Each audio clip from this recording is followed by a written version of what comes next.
ایک بادشاہ نے اعلان کر رکھا تھا کہ جو اچھی بات کہے گا اس کو 400 دینار یعنی سونے کے سکے دیے جائیں گے۔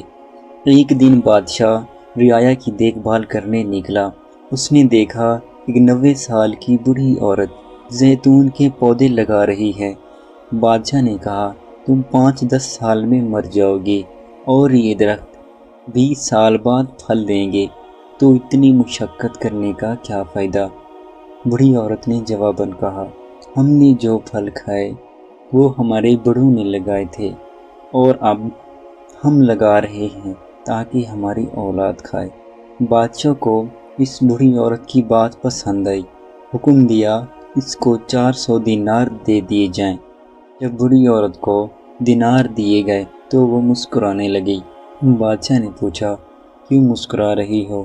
بوڑھی عورت نے کہا، زیتون کے درختوں نے 20 سال بعد پھل دینا تھا، جبکہ مجھے میرا پھل ابھی مل گیا ہے۔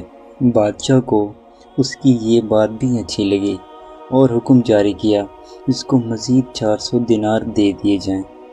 جب اس عورت کو مزید 400 دینار دے دیے گئے تو وہ پھر مسکرانے لگی۔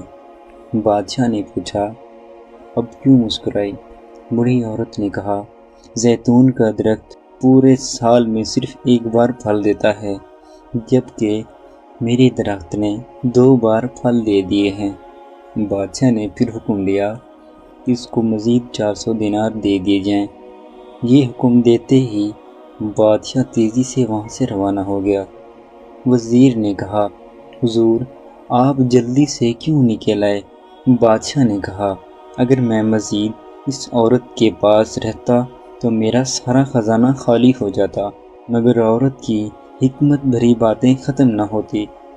اچھی بات دل مول لیتی ہے، نرم رویہ دشمن کو بھی دوست بنا دیتا ہے، حکمت بھرا جملہ بادشاہوں کو بھی قریب لے آتا ہے۔ اچھی بات دنیا میں دوست بڑھاتی ہے اور دشمن کم کرتی ہے، اور آخرت میں ثواب کی کثرت کرتی ہے۔ آپ مال و دولت سے سامان خرید سکتے ہیں، مگر دل کی خریداری صرف اچھی بات سے ہو سکتی ہے۔ دوستو، یہ کہانی کئی مزید گہرے اسباق بھی دیتی ہے۔ زیتون کے درخت کی مثال ہمیں یہ سکھاتی ہے کہ کچھ چیزوں میں وقت لگتا ہے، لیکن محنت اور صبر کا صلہ ہمیشہ ملتا ہے۔ بوڑھی عورت نے تھوڑے میں بھی بڑی حکمت اور قناعت کا مظاہرہ کیا، جو یہ سکھاتا ہے کہ چھوٹی کامیابیوں پر بھی خوشی اور شکر کرنا چاہیے۔ حکمت بھرے الفاظ نہ صرف دلوں کو جیتنے میں بلکہ مادی فوائد بھی فراہم کر سکتے ہیں۔ علم اور دانائی واقعی انسان کا سب سے بڑا اثاثہ ہے۔ بوڑھی عورت کا درخت لگانا یہ پیغام دیتا ہے کہ ہمیں اپنی ذات سے بڑھ کر دوسروں کے فائدے کے لیے کام کرنا چاہیے، چاہے ہمیں اس کا براہ راست فائدہ نہ ہو۔ بادشاہ کا لوگوں کے مسائل میں دلچسپی لینا اور ان کی بات سننا یہ سبق دیتا ہے کہ ایک اچھے رہنما کو رعایا کے قریب رہنا چاہیے اور ان کی بھلائی کے لیے کام کرنا چاہیے۔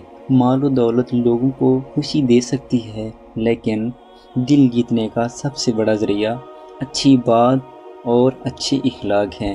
عورت کی باتوں سے ظاہر ہوتا ہے کہ حکمت اور عقل کے الفاظ طاقتور لوگوں کو بھی متاثر کر سکتے ہیں اور انہیں اپنے رویے پر غور کرنے پر مجبور کر سکتے ہیں۔ 90 سال کی عمر میں عورت کی محنت یہ سکھاتی ہے کہ زندگی کے کسی بھی مرحلے پر کام کرنا چھوڑنا نہیں چاہیے۔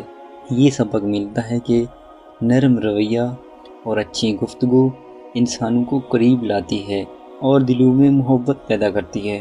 عورت کا عمل ہمیں یہ سکھاتا ہے کہ زندگی کتنی بھی مختصر ہو، ہر لمحہ قیمتی ہے اور اس سے فائدہ اٹھانا چاہیے۔ مشکل یا محدود وسائل کے باوجود مثبت سوچ اور خوشی دلی کے ساتھ عمل کرنے سے زندگی میں برکت آتی ہے